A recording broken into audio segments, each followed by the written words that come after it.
Welcome to The Explainer.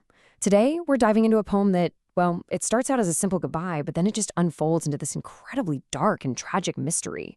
We're talking about A.E. Housman's Farewell, which honestly, it reads just like a classic murder ballad. Right out of the gate, the poem hits you with these chilling final words from a young man to his friend Terence. And this sets an incredibly somber tone. This isn't just see you later. No, this is goodbye forever. And that, right away, makes you ask one massive question. So, to get to the bottom of that, we've got to look at how this poem is actually put together. Housman uses a traditional ballad style. And what that means is he doesn't just come out and tell you the story. Instead, he kind of reveals its secrets bit by bit using really powerful imagery. So, yeah, let's see how he pulls this off. Think of a ballad as sort of a lyrical crime scene. The poet, he's not just going to hand you the facts on a silver platter. Nope, he's going to make us be the detectives and piece all the clues together.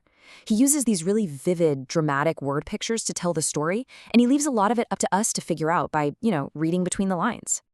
Okay, so the very next stanza starts painting that picture for us. He says the sun burns. I mean, that's such a strong, harsh image, right? And then you get this detail about the half-mown hill, which feels like work was stopped, suddenly, maybe even violently.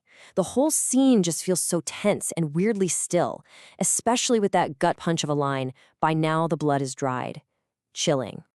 And boom, there it is, the shocking reveal.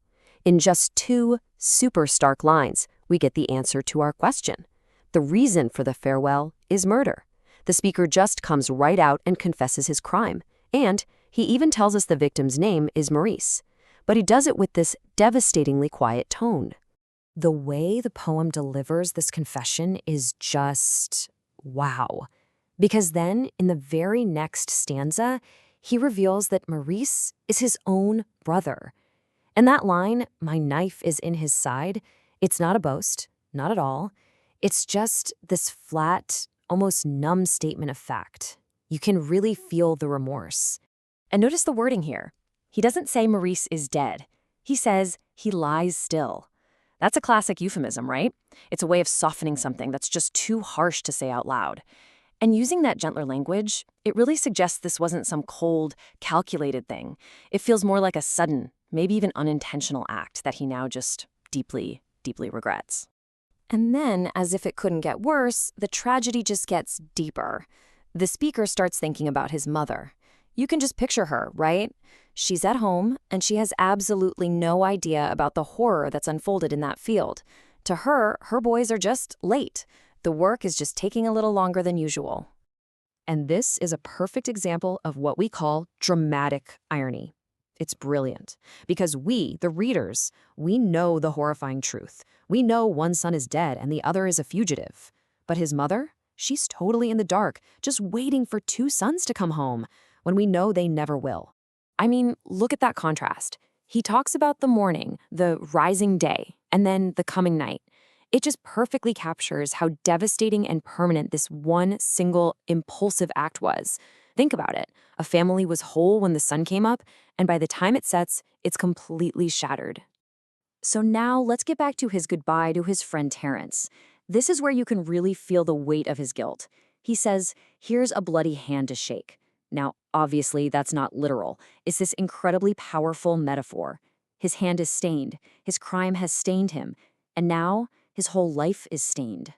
And what's so powerful is how he compares his own ruined life with what he wants for his friend.